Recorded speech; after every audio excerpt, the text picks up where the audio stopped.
Olá pessoal, sejam muito bem-vindos para mais um episódio do Razão Araguaia. Eu sou Valdson Venceslau. Eu sou o Rubem Lopes. Já temos as pautas prontas, notícias do Brasil, do Tocantins e do mundo. Não necessariamente nessa ordem. Não necessariamente nessa ordem, né? Mas vamos lá. Cara, a primeira coisa que a gente tem que falar, Valderson, é do tarifaço, cara, como ficou apelidado aqui no Brasil. Pois é, galera. Mas assim, antes de eu entrar no mérito, no ponto, o que você sabe sobre o assunto? Tipo assim, o que você acha que as pessoas têm mais dúvidas para entender sobre as tarifas do Trump contra o Brasil? Principalmente, eu acho o impacto disso no consumidor final. Eu acho que as pessoas geralmente... Consumidor brasileiro? O consumidor brasileiro final. Entendi. Né? E quem está isento? Geralmente, eu acho que a dúvida maior do brasileiro médio é essa. Qual que é o impacto isso para quem está usufruindo dos produtos, né? E principalmente também talvez o impacto financeiro, né, na mesa das pessoas, na vida das pessoas. Eu acho que isso fica muito distante. Quando a gente fala dessa guerra entre tarifa, né, reciprocidade, e aí, cara, o que isso influencia na minha vida? Me responde aí, ô Rubem. Cara, eu te diria que assim, vai afetar pouco o consumo brasileiro, né? Tipo assim, você que compra iPhone, por exemplo, ou algum outro produto dos Estados Unidos, não vai fazer nenhuma diferença, tá? Para quem compra. Agora, para quem vende, vai ter um pouco de diferença. Mas também, como a gente vai ver na matéria que a gente separou e num pouco de contexto que a gente pode trazer, vários setores brasileiros não sofreram, né, nesse último. Mas eu preciso colocar também sobre o cinismo da classe política brasileira, especialmente do atual presidente Lula, em criticar um país por estar impondo tarifas, né, taxas de importação contra outro. Mas por quê, Rubem? Porque, bicho, entra presidente, sai presidente, e esse país não é protecionista, é ultra protecionista. O Brasil, todo mundo aqui que já tentou fazer uma compra na internet sabe do que eu tô falando. De um item baratinho na Shopee até um computador mais parrudo dos Estados Unidos que você quer importar, melhor dizendo, você vai pagar 100% por baixo de sobretaxa quando você tentar importar. Então, o Brasil... assim, não interessa se não fabrica no Brasil. Entendi. Não faz diferença. Tem que proteger a indústria nacional hipotética. De entendeu? Produtos que a gente não produz. Produtos que a gente não produz. E dentro dessa linha de raciocínio, então, você acha que, assim, eu tô tentando entender o que você está falando. Então, que faz sentido essa tarifa vindo dos Estados Unidos para o Brasil? E, assim, o motivo da segunda tarifa a gente vai debater agora, que eu acho que isso talvez seja muito mais sério e mais grave. Mas, então, já que o Brasil taxa tudo, independente se a gente tem...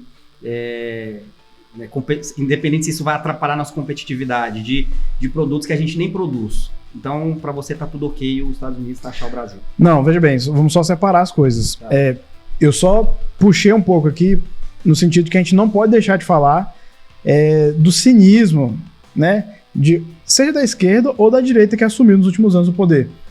De falar que é uma guerra comercial, é um tarifaço contra o Brasil. Porque o Brasil, se se classificar por essa ótica, o Brasil está em guerra constante contra o mundo. Porque a gente sobretaxa tudo que vem de fora. Quase tudo, assim, com raríssimas exceções. Inclusive, em outro programa, a gente pode falar como isso é causa do nosso subdesenvolvimento. Como isso atrasa a produtividade das empresas no Brasil. O crescimento, melhores empregos, o avanço da ciência no Brasil é hiper prejudicado por causa do nosso excesso de protecionismo. Mas voltando para a pauta aqui, sobre as tarifas, né? A última anunciada... qual é a data exata dessa notícia? Desce um pouquinho, por favor. Dia 23, faz 2 dias praticamente da gravação desse programa. Faz mais uns 2 dias que foi publicada essa notícia. E foi mais uma rodada de taxação que os Estados Unidos impôs ao Brasil. Você já deve ter visto vários comentários na mídia que a justificativa foi o Brasil não estaria protegendo, Valderson, não estaria aplicando a rigor as leis contra o trabalho forçado, trabalho de escravidão. Na rodada anterior foi citada a questão do PIX, porque se dizia, a argumentação do Departamento de Estado americano e do escritório representante do comércio exterior, tô tendo dificuldade de traduzir assim, porque é em inglês geralmente, e a gente nunca traduz, mas tem um escritório lá nos Estados Unidos que é ligado ao Poder Executivo, que geralmente faz essas investigações, como se a gente estivesse cometendo algum crime, né? Faz essas investigações contra os países para dizer, nós vamos impor tal taxa, que o Trump anuncia, geralmente. As justificativas são... A última foi essa, do trabalho forçado. Sim, eu acho que é a grande polêmica. A grande polêmica. Parece até que o Trump é uma ONG, né, do Greenpeace. Eu ia falar até assim, parece muito controverso, né? A ideologia com o motivo da taxação, por exemplo, né? Incoerente demais. Como se o governo Trump fosse o grande defensor do meio ambiente.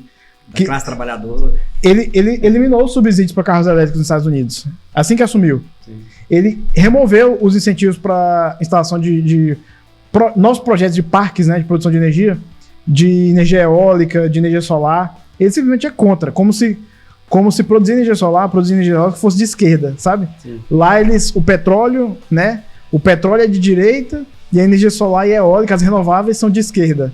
E, infelizmente, eles têm essa divisão lá nos Estados Unidos por parte do trumpismo, né? Por parte do movimento do Trump. Mas, enfim, citei isso para dizer assim, é ridículo eles querem condenar o Brasil por causa disso, entendeu? Usar esse argumento. Vamos dar uma analisada, sobe um pouco essa notícia, vamos ver como que reagiu o governo em relação a essa tarifa?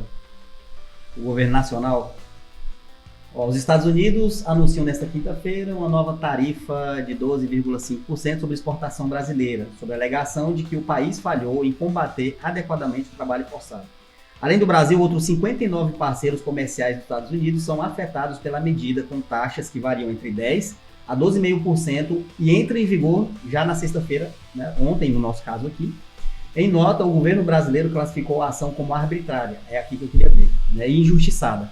Afirmou que o governo americano optou por manipular tema caro aos direitos humanos e a luta dos trabalhadores e trabalhadoras em todo o mundo para acusar 59 países da União Europeia de práticas desleais. É disso que eu tô querendo dizer. Assim, quando eu falei que é um cinismo do governo, cara, mais uma vez, compras mais baratas, você já tem 20% de ICMS e os 60% de imposto lá do remessa conforme.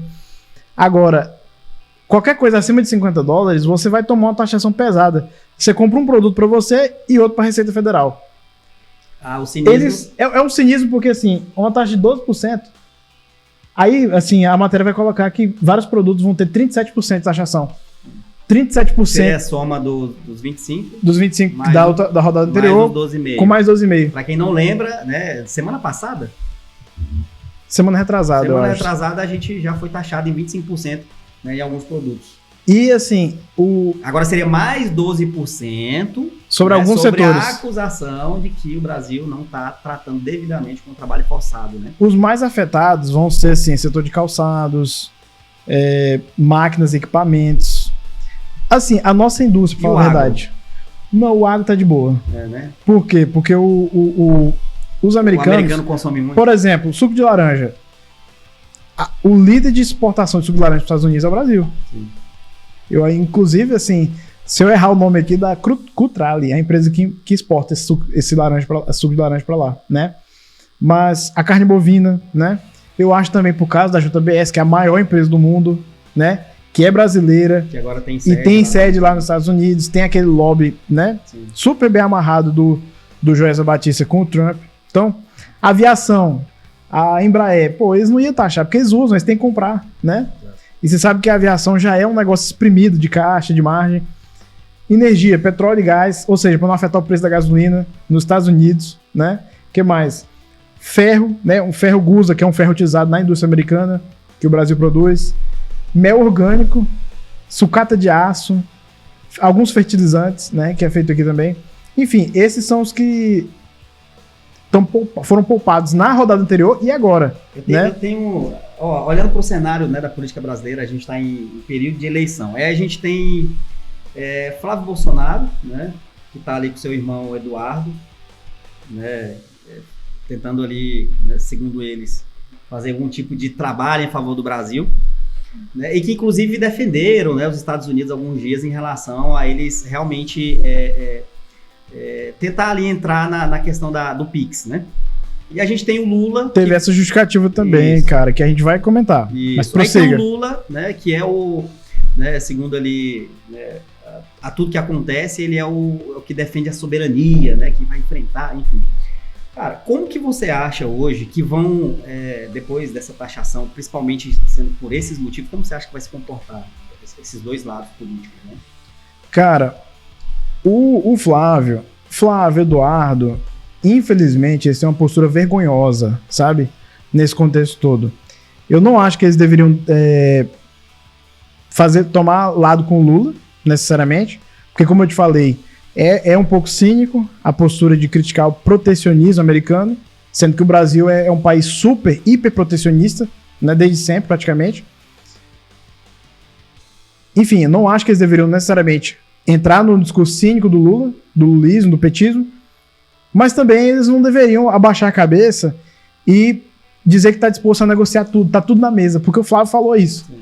O Flávio falou que tudo estava na mesa. Cara, Walderson, me diz aí, cara, quando você entra na negociação dizendo que tá tudo na mesa, você tá negociando ou você tá se rendendo? Rendição, né? Então, assim, eu acho que, infelizmente, a direita que tá aí na frente hoje, nesse caso, o Flávio Bolsonaro, vai continuar se prestando um papel vergonhoso no nosso país. E o Lula vai defender o discurso correto da soberania, assim, porque a gente não pode baixar a cabeça para nenhum país, cara. O Brasil é um país continental, com vocação imperial. Você vai ficar baixando a cabeça para a China ou para os Estados Unidos? Não é papel do nosso presidente fazer isso. Então, o Lula não tá errado em defender a soberania. Agora, ele tá errado em ser cínico, tá ligado? E, tipo assim, dizer que 37% é alguma coisa comparada aos 100%, aos 150% que a gente taxa já o que vem de fora. O Trump, ele citou sobre isso, né? Eu não sei se você percebeu, mas ele falou exatamente sobre isso. Exatamente. Se eu taxasse como me taxam, isso. Provavelmente a gente teria uma guerra civil. Pois é, não, exatamente. Aí, e por que ele não faz isso mais? Porque ele sabe que seria um tiro no pé para ele nos Estados Unidos. A inflação ia subir, os preços de vários produtos super importantes para ele ficariam muito mais caros, né, os consumidores. No Brasil, cara, a gente tá tão anestesiado, desde sempre, é só caro comprar coisa de fora que ninguém compra, ou só pessoas que têm grana quando viajam, né, no duty free lá do aeroporto, né, internacional, e mesmo eles, alguns produtinhos selecionados só, não é muita coisa, né, enfim, a gente tá tão anestesiado que o nosso presidente pode taxar em 1000%, ou seja, você não importa nada, você não importa que você nunca vai saber, né, você não vai nem sentir. Agora o Trump, porque tá num contexto totalmente diferente, os Estados Unidos sempre foi mais aberto ao comércio, né, o Trump, ele é uma eu esqueci a palavra aqui que a gente pode. Ele é uma dissonância histórica. Uma exceção da regra, né? Isso, ele é uma grande exceção na história americana. Existe um consenso histórico, centenário, bipartidário nos Estados Unidos, né, tanto dos democratas quanto dos republicanos, de que o livre comércio ele é muito bom para o país, ele é muito bom para os consumidores. E assim, entre nós, cara, tudo que você usa hoje tem alguma coisinha nos Estados Unidos, alguma coisa produzida lá. Você acha, né, que, mantendo ainda nesse assunto, você acha que o Trump, por exemplo, hoje, por tudo isso, desde quando ele assumiu, né, todas essas taxações, você acha que ele, em todo esse contexto que você está falando aí, né, em tudo que você está falando, dá para entender eu aqui, né, como telespectador. Eu entendo, então, que o Trump olha para toda essa situação, né, de todo mundo taxa ele, né, e esse livre comércio, né, que você fala que é cultura, há centenas de anos, por exemplo.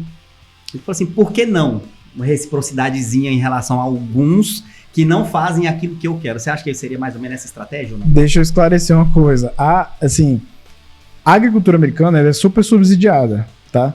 Não tô dizendo que tudo lá é liberado geral. Isso seria uma caricatura seria uma grosseria da minha parte dizer, né, que tudo lá é liberado. Mas historicamente os consumidores americanos, eles são, digamos assim, o governo respeita o direito deles de comprar, sabe, de importar. Foi assim que a China se industrializou, por exemplo. Todo mundo importando adoidado, eletrônicos, vários componentes com vários componentes super importantes, por exemplo, né? Nós nunca tivemos isso, pra você ter noção, brasileiros, sabe? Você aí da geração Z, ou você de qualquer geração para trás, você não sabe o que é ficar importando componente eletrônico mais complexo. No máximo um computador e olha lá, entendeu? Então, eu diria assim que ele E talvez traz o debate, né, para os países serem mais recíprocos, mas no caso do Trump, tem outro elemento, cara. Ele tem uma visão mercantilista. Ele acredita que se o país dele está exportando menos, digamos assim, se ele estiver importando muito do seu país, né, se ele estiver importando mais do seu país do que você dele, ele acha que ele está perdendo.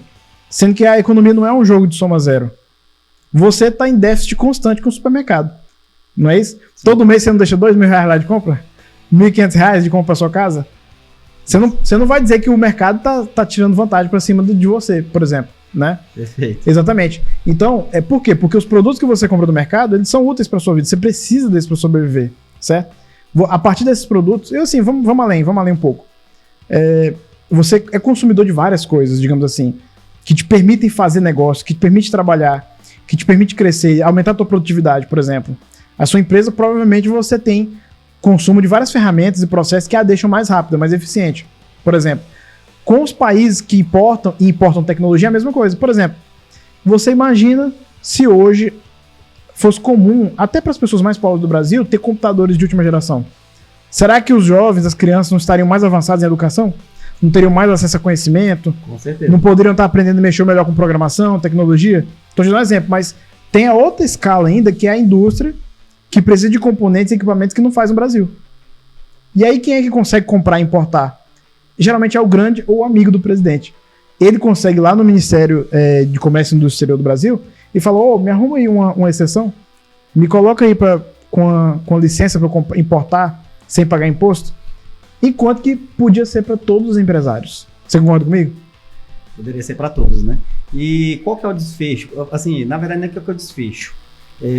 Para quem não entende nada dessas taxações que iniciaram desde lá do início do mandato dele, desse mandato, não me lembro se aconteceu isso no mandato anterior, se não por exemplo, para isso que eu estou falando, para tornar as coisas mais equilibradas, né, e aí provavelmente deve ter várias nuances, né, qual que seria hoje o principal motivo para tudo isso acontecer?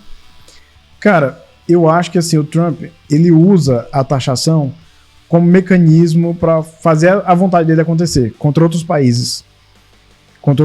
Então, ele quer forçar um país a fazer alguma coisa, ele ameaça com tarifas, por exemplo. Mas o que... E aí, beleza, dentro dessa linha de raciocínio, né, Brasil e mais 59 países foram taxados, né, por um motivo, eu acho que até leviano, né, qual que seria hoje a grande discordância dos Estados Unidos, do Trump com o governo brasileiro? Contra o Brasil especificamente, tem a questão política. Porque o Trump quer ajudar a família Bolsonaro no Brasil. Nesse contexto muito específico, certo? Do Brasil. Mas eu queria pontuar o seguinte, Walderson. Eu comentei que o Trump usa essas tarefas com finalidade extrafiscal. Digamos assim, ele quer punir países, por exemplo. Mas a finalidade fiscal é muito relevante lá nos Estados Unidos. O governo Trump já arrecadou bilhões, centenas de bilhões, sabe? Centenas de bilhões e quem paga é o consumidor americano, tá? Quem mais paga é o consumidor americano. As empresas que importam e o consumidor americano que paga mais caro. Mas, assim, a gente pode falar aqui da finalidade política, etc., mas o governo americano, na prática, então, o Tesouro americano está se enriquecendo às custas do consumidor americano e do produtor estrangeiro. Nesse caso, o produtor brasileiro. Perfeito. Boa. Quer finalizar alguma coisa sobre a pauta? Não, pois é. Então, eu acho assim, sobre isso, duas coisas. O Trump não está taxando o Brasil como o Brasil taxa os Estados Unidos. E isso aqui não é uma defesa do Trump. Então, por exemplo, não podemos agir com reciprocidade porque a gente não tem costa para aguentar. O que seria, então, essa reciprocidade? Porque se a gente já taxa muito mais. Nossa. Talvez seria o Netflix, né? O Netflix que você assiste, por exemplo. O Facebook que você usa para fazer anúncios. O governo Lula poderia aumentar uma taxação em cima desses serviços. E aí você poderia estar pagando uma mensalidade inicial no Netflix de R$50. Assim como aconteceu, então, com o subsídio do Pix. Exatamente. Não entendi. O brasileiro hoje, quase 90% do brasileiro usa o Pix, prejudicando Mastercard, Visa. Essa é a argumentação do Trump, certo? Sim. Atendendo ao lobby da Mastercard e da Visa. Sim. Mas nenhum país é obrigado a aceitar empresas estrangeiras, por exemplo, não é direito adquirido. Vamos usar uma linguagem brasileira. Mas você acha que tem algum tom aí, alguma pitadinha de retaliação sobre o Pix? Porque sobre foi o Pix? tema. Com certeza, com certeza. É uma espécie de retaliação, mas injustificada, porque o Brasil, ele tem um avanço no seu setor bancário e financeiro já... Culturalmente, o Brasil já é avançado tecnologicamente, né? Entendo. Então, assim, talvez a maior fintech do mundo, que é o Nubank, é brasileira, nasceu no Brasil. Existiam planos, tá, de fundar o Nubank nos Estados Unidos. O David Vélez, que é o acionista majoritário, ele pretendia fundar o Nubank lá, mas aí eles fizeram as contas e viram que o Brasil tinha mais problemas para resolver, assim, para o consumidor, né? Para o consumidor, e acabou investindo aqui. Então, eu não acho que eles têm algum direito sobre isso, né? Sobre manter o poder das operadoras de cartão no Brasil. E, cara, você acha que algum presidente brasileiro vai diminuir o Pix, vai cobrar, vai taxar o Pix por causa do Trump? Acho difícil. E assim, aproveitando que a gente está falando sobre o Pix, eu não sei se você sabe, se você não sabe, deveria saber. Porque isso que a gente vai falar agora é uma pauta muito importante. Ela vai afetar a vida diretamente dos empresários inicialmente. Tá? E um processo gradativo vai chegar no bolso de todo mundo, tá? Você vai ver diferença. A gente vai falar sobre agora o Split Payment. É isso? Você que fala inglês? Split Payment. Split Payment. A gente precisa entender um sistema, tá? Que ele é 170 vezes maior do que o Pix. Você entendeu o tamanho da estrutura do Pix? Você sabe o tamanho? Você tem dimensão? Pois é. Um pagamento que acontece em segundos, né? Milésimo de segundos. Imagine agora um sistema que é 170 vezes maior para que a gente possa mudar a nossa forma de pagar imposto, tá bom? Então vamos lá, vamos ler a matéria? Lê para nós aí, Rubem. Sobe um pouquinho, por favor, lá no título. Split Payment. Entenda o sistema 170 vezes maior do que o Pix, que vai redistribuir impostos sobre o consumo após a reforma. Plataforma que vai recolher os impostos precisa ser simples para os contribuintes. Isso. E assim, existe todo um processo, né? Se eu não me engano, essa lei é de 2024, né? A implementação dela começa esse ano, né? Algumas coisas já foram iniciadas, tá? E ela tem ali um cronograma para finalizar lá em 2033, mas calma, tá? Talvez você já seja afetado.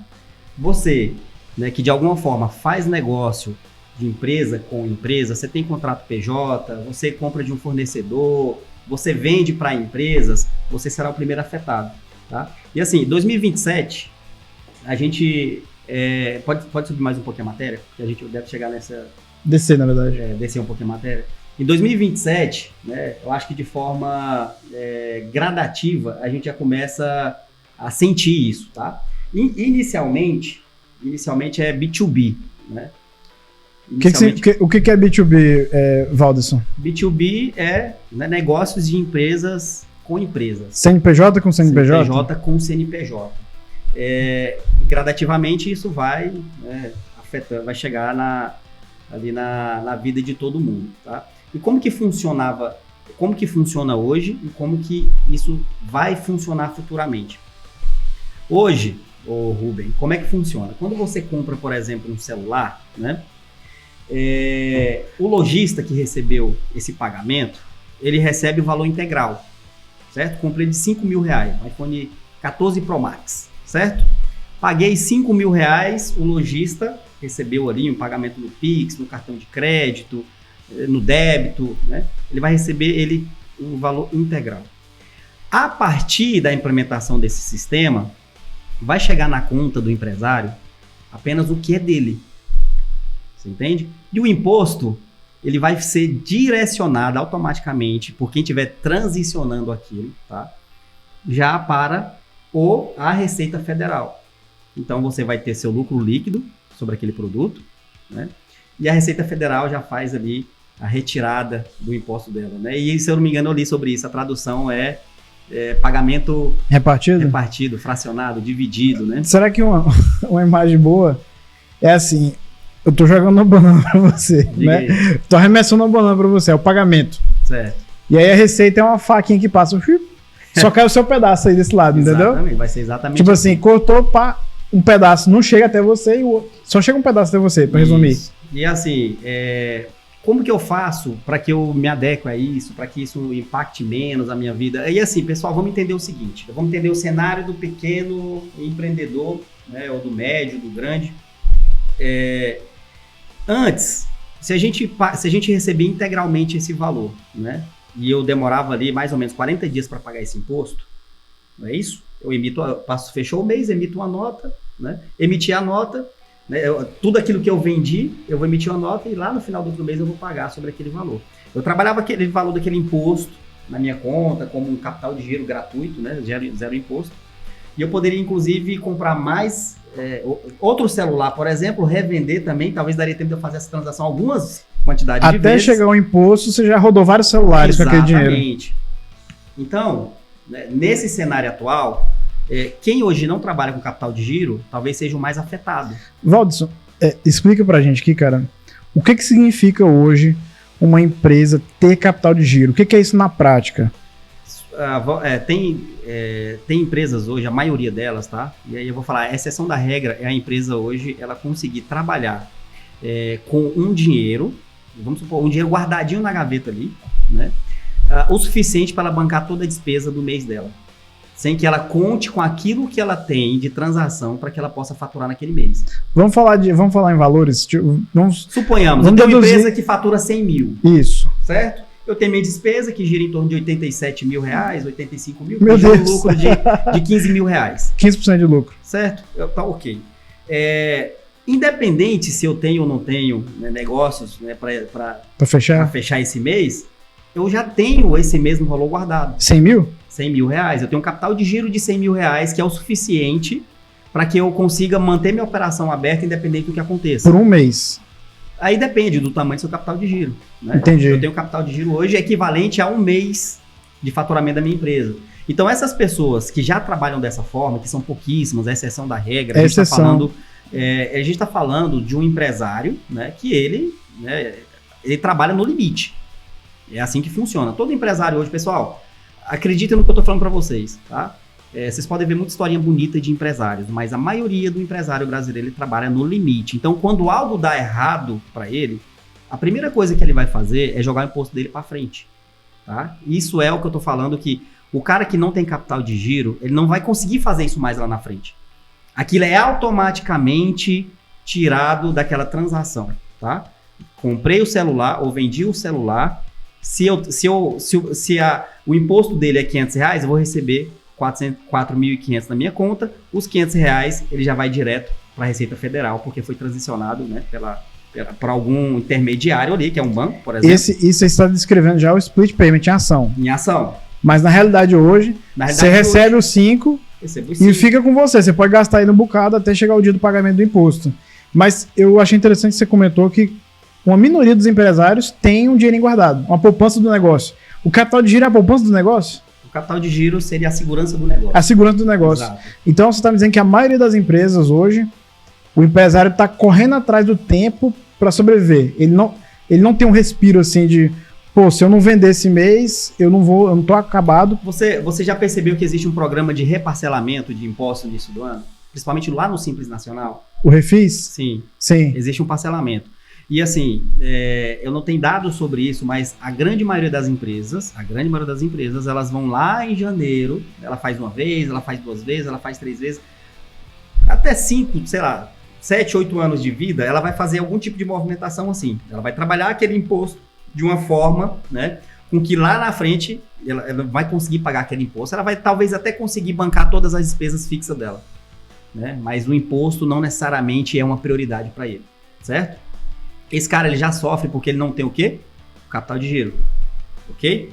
Aí você imagina um cenário agora onde ele não tem essa grana, a conta dele já não vai fechar.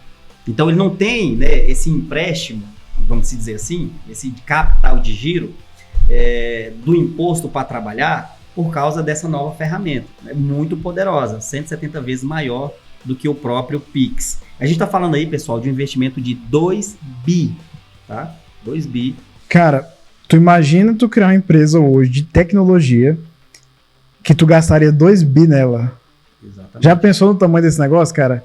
Não é pouca coisa, porque 2 bi, Valdisson, a gente tá falando de muito equipamento, cara. Muito Exatamente. equipamento, muita mão de obra, muito profissional, muito intermediário, muito serviço, sabe? Exatamente. E por que você acha hoje, ô Rubem, né, que está sendo criada essa ferramenta? Porque ela está criada, não, porque ela está sendo implementada. Eu vou falar para você aqui antes mesmo de você responder. Simplesmente para acabar com a sonegação de impostos. E eu sei também, né, eu vivo dentro desse mundo, eu sei que existem vários empresários muito bem sucedidos porque ele consegue se desviar disso. É mesmo, cara? Sim, a maioria dos empresários, né, dos pequenos empresários, eles não existe, existe uma forma, né, várias formas de você não precisar pagar 100% daquilo que você vende. Né? Existe o comércio, né, de compra sem nota, venda sem nota, que você consegue se livrar desses impostos, isso não vai mais acontecer, cara. E se você vive nesse formato, né, esse talvez seja o perfil de quem deve se preocupar nesse momento. Tá? E aquilo que eu falei no início em relação ao capital de giro, você, primeira coisa que tem que fazer, entenda isso aqui, ó. O que eu devo fazer para entender se isso vai me afetar ou não? Tá? Vai afetar, vai, tá? Mas assim, o quanto que isso vai impactar. Faça uma conta da sua empresa e faça a base de cálculo ali de quanto que você deveria pagar de imposto real naquilo que você comercializa sobre o seu faturamento total bruto. Aí você tira todas as suas despesas fixas, tá? E joga também junto ali esse valor que você encontrou do seu imposto. E veja se você está em déficit, né, ou não. Se você está em déficit, você já começa a mudar o valor do seu produto agora. Então já começa a fazer movimentos para quando isso chegar lá na sua porta e bater na sua porta, você não seja tão afetado ou que você tenha talvez até que trocar de negócio, né? Infelizmente muita gente vai ter que fazer isso. Tem muito empresário que hoje ele sobrevive, vive até uma vida boa, porque ele consegue então, se desviar. Não no é meu apenas... caso, eu falo assim, ó, para todo mundo aqui, no meu caso não é assim, tá? Eu trabalho com franquia, né? Então eu sou um franqueado, para eu receber aquilo que eu vendi, eu só recebo se eu emitir nota. Então isso vai afetar meu negócio? Cara, para mim não. Nesse cenário não. Afetaria alguns anos atrás. Afetaria muito. Porque, cara, por várias e várias vezes, por vários e vários anos, eu sempre usei, né, o dinheiro do imposto como o dinheiro da empresa, porque a conta não fechava, início de empresa, você já entra endividado. Então, naquele início, eu não conseguia pagar o meu Simples. O que eu fazia? O que eu falei agorinha? Ia lá no início do ano, todo ano, reparcelava, e isso, né, se tornava uma bola de neve enorme. Então, 2025 para 2026 eu consegui organizar muito. Então, assim, hoje vendo isso acontecer, não me assusta tanto, né? Trabalho com prestação de serviço, então, querendo ou não tenho um trabalho com estoque, né? É um outro cenário. Isso também vai demorar, talvez, chegar no Simples Nacional, né? Porque é importante a gente falar sobre isso. Quando que o Simples Nacional ele vai ser afetado? Ninguém sabe ainda. Tá? A gente está falando, por enquanto, de empresas que vai estar ali no presumido, né? No lucro real, e a gente ainda nem entende como que isso vai ser, como que será cobrado as alíquotas do Simples Nacional, porque, inclusive, hoje, a gente já tem uma alíquota reduzida. Né? Isso vai se manter? Porque tem que manter. Mesmo mantendo, qual será o impacto, talvez, para o pequeno empresário? A gente está falando aí, né, de 67% dos empregados, eles trabalham em pequenas empresas. A gente está falando de um impacto na economia nacional muito grande. Então, deve ter um cuidado muito grande com esse perfil de empresário. Tá? E teve alguns países que tentaram fazer isso, como o Brasil está tentando fazer, que voltaram atrás. Tá? O impacto foi muito grande. A Itália foi quem começou a fazer isso, né? Usar um sistema parecido com esse ou igual a esse, mas ela atinge ali 40%, né, do empresariado. Tá? Então ela não está sendo tão, como posso falar, tão otimista, né, como do Brasil, porque o Brasil quer estancar ali uma torneira que a gente está falando de mais ou menos 600 bi anual. A gente está falando de 600 bi. É muita coisa, cara.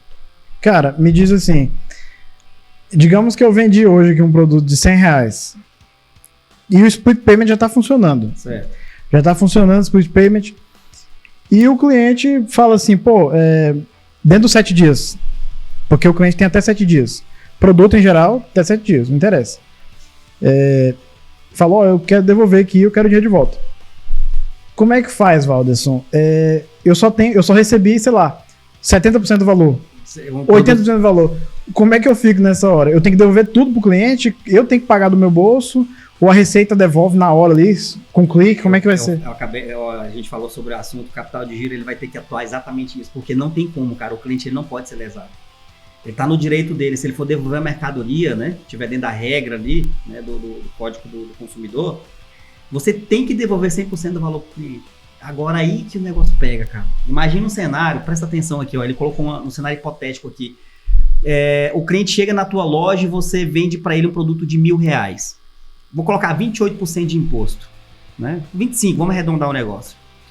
Você vendeu esse produto de R$1.000 para esse cliente. O cliente quer devolver esse produto, ele te pagou lá à vista, no Pix, né? Automaticamente você ficou com 750, certo? E 250 foi para a Receita Federal. Não é isso? Beleza. Aí o cliente quer devolver esse produto, cara. Você devolve para ele os mesmos R$1.000, né? A transação volta para você os 750, devolução, né? A devolução volta para o cliente. Você paga para o cliente os R$1.000, ele devolveu o produto, você paga para os R$1.000, certo? Você recebeu R$750 daquele produto e 250 você vai ter que comprovar. Tá? Você vai ter que comprovar que existiu o cancelamento daquela venda e, tá? A Receita ela vai ter um prazo de até 3 dias para te devolver esse dinheiro. Basicamente é assim que tá desenhado para acontecer. Mas, não, isso aí, esses 3 dias, difícil, cara. Difícil demais. Cara, imagina a quantidade de empresários organizados que vai perder grana. Caramba. Entendi, Valdson. Então, vai quebrar muita empresa. Vai quebrar muita empresa e muita empresa não vai se encaixar. Eu falei assim, ó, isso que eu falo para você, pessoal, não é leviano, tá? Tem muita empresa que ela só é saudável porque ela não paga todos os impostos. Então aqui não é um alarmismo, a gente não tá pondo medo em ninguém, você não tá fazendo você não tá aumentando o problema, você tá falando de uma realidade que existe. Vai acontecer. Que existe. Muito e também, você também não tá dizendo que vai ser esse ano, que vai ser em 27. Não é assim porque tem fases, né? Vai ter primeira fase de empresa em empresa, depois os consumidores. E até lá, o comitê gestor e a Receita vão ter que finalizar. Vai se reunir. Exatamente. Né? E não vai ser nada de surpresa, né? Vai ter sempre os atos oficiais desses órgãos. Você vai saber sempre um documento antes. Quem tem empresa, eu aconselho, tá? Se o teu contador ainda não conversou com você sobre esse assunto, que é um assunto importantíssimo, né? Talvez você deva trocar de contabilidade. Ou, né? Você ir lá e mandar uma mensagem ou ligar para sua contabilidade e, assim, me explique mais. Inclusive, agora em setembro, para quem é do Simples, tem uma decisão muito importante. É outro assunto, mas é importante. Você precisa definir, tá? Se você vai ser simples convencional, como você é hoje, ou se você vai ser um simples híbrido, tá? Que aí você precisa entender com o seu contador como que vai funcionar isso. Porque lá em novembro, não é em janeiro mais, tá, pessoal? É em janeiro mais que eu vou decidir se eu vou ser simples, tá? É agora em setembro. Muita gente não tá sabendo disso, tá? E inclusive, né? Inclusive essa informação, ela não tá sendo veiculada como deveria, tá bom? Em setembro você precisa definir, eu vou ser simples? Ok, qual simples eu vou ser, tá bom? Não tá entendendo nada sobre isso? A gente pode falar sobre isso em outro assunto, mas é importantíssimo também, porque o Simples Nacional, ele compõe aí... Mas é estratégico você ir atrás do seu contador e começar a fazer essa projeção ao longo dos anos. Como é que vai ser meu caixa, meu faturamento em 27, 28? Até é difícil fazer esse plano de longuíssimo prazo. Mas 27, 28 tá aí. 29. Tá aí, cara. Tá bem aí. Vamos ler um pouquinho da matéria, vamos ver o que ela fala aqui? Ver se tem alguma informação mais relevante que a gente não falou aqui ainda. Eu acho que você cobriu bem. Ele vai falar aqui, ó, que por exemplo, o Pix tem 300 milhões de operações por dia. Cara, interessante. Eu tava conversando sobre isso, eu acho interessante trazer essa questão aqui. Cara, imagina um cenário onde se cria na Receita Federal um sistema, né, que é 70 vezes maior do que o Pix, né, em relação à potência, poder e em tudo. Volume de transações. Entrar em um país que, cara, 90% das transações de pagamento hoje funciona de forma eletrônica. Aí, se a gente faz um paralelo, se a gente faz uma timeline, né? Lá em 2016, né, começaram a se criar o Pix, né? Foi entregue em 2020? 19, não? 2019? 19, 2019, né? E subsídio, né? subsídio, todo banco precisa... Um Pix incentivado. E os bancos têm que fazer você usar. A obrigatoriedade do banco tem que ter esse tipo de ferramenta de pagamento. Sim. Tudo, né? Maravilha, né? Poxa, a gente tem uma ferramenta hoje, cara, que resolveu muito problema. Barateou as transações, muita coisa. Ninguém faz TED hoje mais, cara. Eu pagava R$10 por TED. Caramba. Então, assim, imagina tudo isso hoje gratuito. Não parece o cavalo de Troia? Por quê? Imagina uma coisa. Tô te entregando esse presente aqui. Pega esse presente. Tá? Assim, cara, se lambuze dele, né? Deixe de usar o dinheiro, tá? Vamos usar agora só pagamentos eletrônicos. Walderson, mas eu coloco uma visão um pouco distinta também da análise do split payment, o seguinte, e se verificar, se perceber que com essa tecnologia nova e com esse desconto na fonte, porque é isso que o split payment é, né? Sim. Passa a ser um desconto na fonte de cada transação. Cara, cada transação. Se verificar que é um sistema tão eficiente e se terminar baixando a alíquota do IBS-CBS, será que não vai ser positivo? Cara, aí... Você acha que isso é possível também? Eu tenho a impressão de que a arrecadação vai subir demais. A arrecadação vai subir muito. Eu tenho a impressão de que vai explodir de arrecadação e aí o Estado brasileiro, se ele for honesto... A gente tá falando... vamos lá. A gente tá falando de duas coisas que podem acontecer totalmente diferentes. Primeira coisa, a arrecadação pode ser demais e muita empresa não aguentar. Pode ter uma consequência, inclusive, o contrário de tudo isso. Entendeu? Essas empresas que você arrecada pouco hoje e sonega muito, talvez daqui a pouco você não arrecada mais nada dela porque ela não exista. Tá? Então a gente tem que pensar, né, o outro lado da questão. E quando eu falo, por isso que é o perigoso da questão, por isso que teve país que tentou e voltou atrás.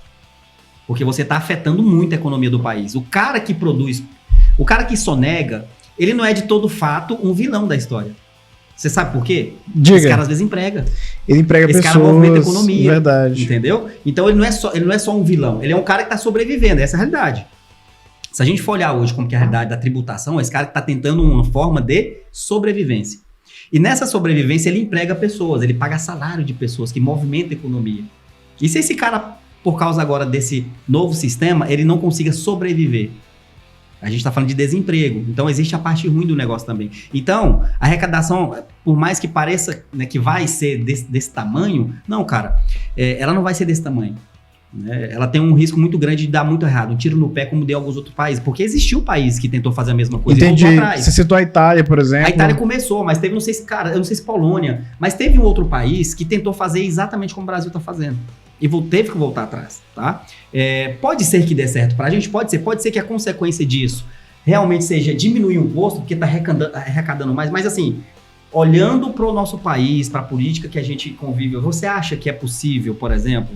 Eu acho que vai aumentar o contencioso. Exatamente. O contencioso judiciário, né? Enfim, judicial. Não dá para acreditar hoje com a realidade que a gente vive, né, politicamente. Mas, sim, né, se a gente tivesse de todo mundo muito honesto para uma solução, poderia acontecer isso. Seria bom, né, se o governo federal... A gente tira pelo comportamento da Receita ao longo dos anos a tabela do imposto de renda. Por que não foi sendo atualizada automaticamente? Né? A inflação acumulada. Automaticamente se redefine, e aí se você tiver abaixo daquela renda lá, você não tem o desconto do imposto de renda. Sim. Pois é, a gente não tem essa relação de boa-fé com a Receita. Exato. Né? O Estado brasileiro, ele privilegia muito a boa-fé do judiciário, etc., mas ele não tem boa-fé com seus cidadãos. Exato. Isso é uma parada que eu sempre pensei, viu, Valdes? Sempre pensei. E você tá certo, cara. Será que o Estado vai ter boa-fé quando a arrecadação aumentar muito? E difícil, diminuir impostos, né? Vai diminuir impostos? Eu acho muito difícil. E eu acho que eu tô mais preocupado ainda, né, nem com isso, cara. Porque eu nem acredito que isso deva acontecer, né?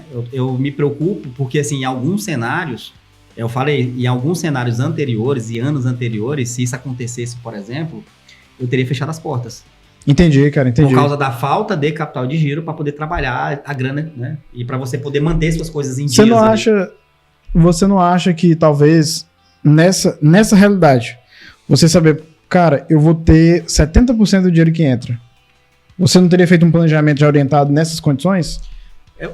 Sim, às vezes você por isso que eu tô falando aqui para todo mundo, faz compra, Clara, né? Dá uma olhadinha para suas contas, olha aquilo que você tem de receita, aquilo que você tem de despesa, mas joga ali o imposto 100%, né, daquilo que é do teu segmento, para que você faça essa conta e entenda se isso vai valer a pena para você ou não. né? Aliás, não é nem se vai valer a pena, se isso vai te impactar ou não. E se impactar, comece já fazendo mudança de agora, tá? Porque ninguém sabe de fato, isso eu falo pra você, ninguém sabe realmente quando que isso vai chegar lá na sua porta. Você ainda é incógnito, aí você só sabe que até 2033 todo mundo vai estar dentro desse sistema. Para amarrar isso aí, Walderson, quando a gente fala que ninguém sabe, é porque a própria Receita e o comitê gestor, eles estão desenvolvendo em tempo real essas soluções. Essa questão do split, não só o split, tá, mas mais elementos de tributação que vem com a nova reforma, eles estão desenvolvendo agora, nesse momento, com empresas piloto, os documentos de conformidade fiscal. Então, eles mesmos não sabem quanto é que vai ser a alíquota. Há uma previsão, mas eles não sabem ainda. Outra coisa que é importante, né, que a gente não falou aqui, porque eu acho que talvez seja o menos importante. Assim, os impostos, eles vão mudar a forma de tributar também, né? O PIS e COFINS com o ICMS, né? A gente pagava 5 impostos, vai pagar 2 agora. Basicamente, diminuiu, né? Parecia enfim... Vai ser 1, na verdade. Que vai ser destacado. Exato. Exatamente. É como se fosse 1. É como se fosse 1. Na verdade, IVA e IBS, o conceito é 1. É o IVA dual que a gente tem, né? Só que esse 1 é 1 federal e 1 estadual municipal. Exato. Exatamente. Então, assim, mas em relação à proporção, ele deve continuar na mesma carga tributária. Tá? E assim, como esse aqui é o Razão Araguaia, a gente precisa falar sobre o Tocantins. E a gente tem uma atualização do Tocantins. E é sobre política, Valdes. E aí, o que tem de novidade na política? O que tem novidade? O que tem novidade? No programa passado, a gente falou muito aqui sobre as pesquisas eleitorais, que elas mostravam uma tendência, uma consolidação do empate técnico, né, da Dorinha e do Vicentinho. E aí a última Paraná Pesquisa saiu. Coloque a televisão, por favor, pra gente ver. Aí assim, essa última Paraná Pesquisas, o Vicentinho inclusive tá na frente, né? É algo que a gente já via na anterior, e ele tá com 45%. Ambos tá empatados ainda na margem, né? Ainda estão empatados, mas tem um detalhe mais importante, cara, nessa nova pesquisa, que é o Laurez. O percentual dele subiu. Ele deu uma variada para cima, né? E o Ataídes cai, né? E o Ataídes cai. Ou seja, há uma consolidação dos dois primeiros, e o Ataídes deu uma diminuída e o Laurez deu uma subida. Se a gente comparar essa pesquisa com a anterior, né, lembrando aqui os números, cara, se mantém tudo como era, né? Não tem muita diferença naquilo que a gente tinha de posição dos candidatos, né? Talvez um caia aqui 1,5, sobe 1,5, tudo dentro da margem de erro.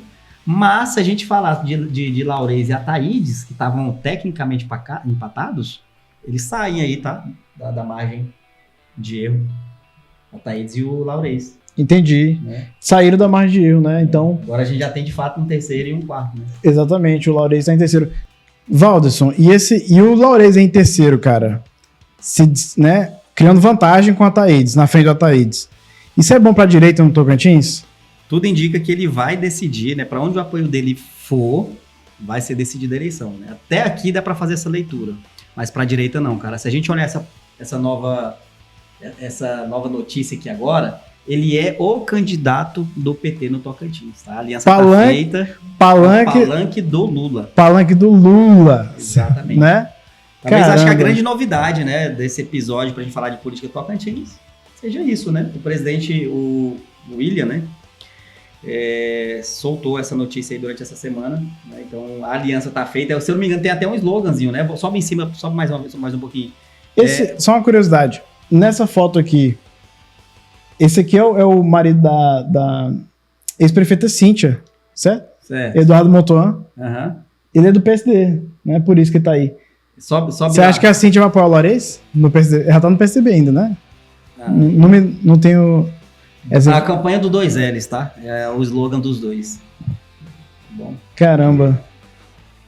Eu Sobre acho... a Cíntia, você vai apoiar o Laurez? Cara, não sei te falar. Não tem... Eu acho que, assim, se o povo souber, se a notícia correr mais, assim, que o Laurez é palanque do Lula aqui, ele derrete esse negócio aí, o Ataídes tem chance de subir. Então, cara, depende. Você acha? Sim. Quem que é vamos falar, a gente tá falando de um estado que ele é polarizado. O Tocantins, ele é polarizado. Se eu não me engano, na última eleição, o Lula ganhou por pouco em relação ao Bolsonaro aqui no estado. Né? Então você acha que, na verdade, ele vai só se beneficiar com esse palanque do Lula? Pode ser beneficiado por ser palanque do Lula. Né? Entendi. Eu acho que hoje a estagnação dele é por não representar ninguém, agora com uma representação pode facilitar para ele. Entendi. Né? E então, né, automaticamente ele deve crescer aí, acredito eu, tá bom?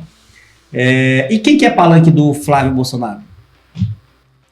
Cara, eu acho que vai ser o Vicentinho. Essa aliança ainda não foi... Eles não vieram às claras ainda, mas eu acho que seria o Vicentinho. Na última... Acho, tá? É um mero chute, porque eu não tenho informação. Eu também não. A gente vai trazer essa informação assim que a gente tiver, né? Mais alguma novidade no estado? Cara, essa semana foi isso, assim... Devagar, né? Pesquisei também, não achei Não, nada. férias, cara, férias no Tocantins. Eu só sei do Rio que o povo tá indo. E assim, né? e quando a gente for acompanhar a pesquisa que saiu ontem, da Paraná Pesquisa, assim, exatamente como tava, né? Exatamente. Pouquíssima mudança. Não Então, mudou muita coisa. o Brasil parou na Copa, né? E o Tocantins para julho inteiro também, por causa, Exatamente. além da Copa ainda tem as Mas só um detalhe. O Laurez, seu palanque do Lula, é o mesmo projeto do Vicentinho, é o mesmo projeto da Dorinha. Não vejo diferença. Se ele ganhar, sabe? Sim. Se ele fosse o governador do Tocantins, eu não acho que ia ter muita diferença, não. Renovação nenhuma, né? Assim, Laurez, Dorinha e Vicentinho é o mesmo projeto. É o mesmo projeto. Eu nem sei assim definir qual é o projeto, mas eu tenho certeza que eles fariam as mesmas coisas. É aquela caricatura do centrão, né? Não existe nada definido, não existe ideologia, é tudo genérico, né? Vai para onde tiver. E ainda eu falo para você, por exemplo, eu digo muito, eu vou falar mais sobre isso. Se o Laurez, por exemplo, ele faz palanque hoje pro Lula, e se acontecesse dele ser eleito, né, e um governo de direita também se eleger, né, presidente, que eu falo, nada impede, né, de que essa rota seja, né, mudada e vice-versa, né, em relação aos outros candidatos, assim como aconteceu com a Dorinha, né, cara? A Dorinha ela foi eleita por um bom público de direita, né? Que fez voto útil nela para tirar a Kátia. Exatamente. E o que aconteceu com ela? Não sei se você lembra, eu fiz até um vídeo sobre isso. Ela, se eu não me engano, 84% das vezes que ela votou junto com o governo federal, que hoje é o Lula. Interessante, né, cara? A pessoa leva o voto da direita aqui no Tocantins e fecha com o governo sempre que possível. Exatamente. E isso é o nosso estado, né? Isso é a nossa política. Não adianta a gente... É o retrato da política. Não adianta debater muito sobre isso, né? A bancada do Tocantins, por exemplo, você acha que nenhuma delas fez oposição real a esse governo? Não, e nenhuma dessa que tá posta aí também para eleger ou reeleger também, ninguém vai fazer oposição.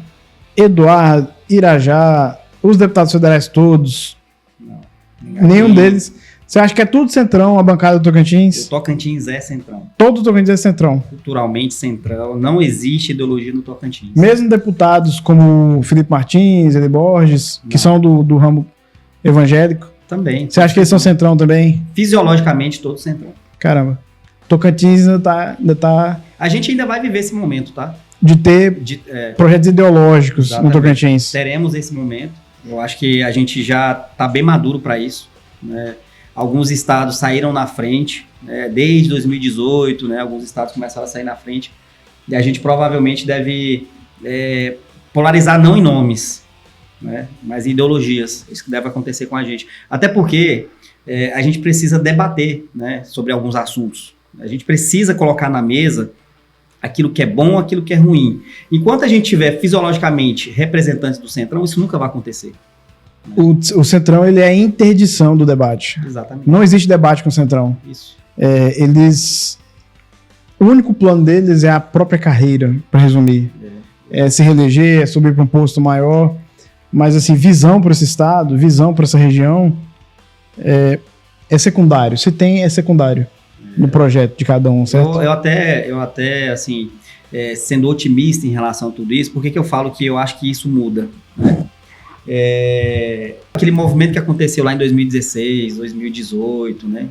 Reacendeu alguma coisa no eleitor brasileiro, e a gente foi muito pouco afetado, né? O Tocantins... Verdade, cara. A gente foi muito pouco afetado. Teve manifestação, teve manifestação aqui em Palmas, nas jornadas lá de 16... Mas a política local é a mesma. Você percebe hoje, por exemplo, que o eleitor tocantinense, ele consegue olhar hoje com um viés, né, quando ele vai escolher o presidente dele. Né? Exatamente. Então, por isso que eu acho que isso é questão de tempo, né? Daqui a pouco isso vai acabar fazendo parte da escolha, né? por exemplo, a gente está falando agora, por isso que eu falo que provavelmente Laurez é uma força, né? Ele vai ter uma força ali do presidente Lula, né? Ele falando que Laurez é o candidato dele. Agora, resta saber quem vai ter a outra força, que é o candidato do Bolsonaro, para saber quem que vai ser o candidato da direita. Eu vou com você. Eu acredito que seja o Vicentinho Júnior. O palanque do Flávio. Eu vou com você. Entendi. Valderson da Massa, eu acho que por hoje é isso. Rubão do Povo. Galera, eu acho que por hoje mais um é isso. episódio para vocês. Pessoal, se você acha importante a gente continuar esse programa, curta esse vídeo, compartilhe, manda para os amigos, deixa um comentário. A gente quer muito saber o que você acha do que a gente tem falado aqui, se você concorda, discorda. O que você gostaria de ver a gente tratar mais sobre o Tocantins, por exemplo. Se você gosta de pautas internacionais, se você gosta das pautas nacionais também. Enfim, nós estamos aqui consolidando, criando um formato. A gente quer criar um formato original no Tocantins, né, Valderson? É isso, galera. Então, assim, nem que seja para falar mal, mas comente lá nos nossos vídeos, tá? Do Instagram, do YouTube. Coloque ali a sua dica, né? Coloque ali a sua crítica, contribua de alguma forma, tá bom? Então, passa batido não, acho que é importante pra gente. E lembrando, esse é o 3º episódio, tá? No primeiro, né, pro segundo, a gente já viu uma melhora enorme.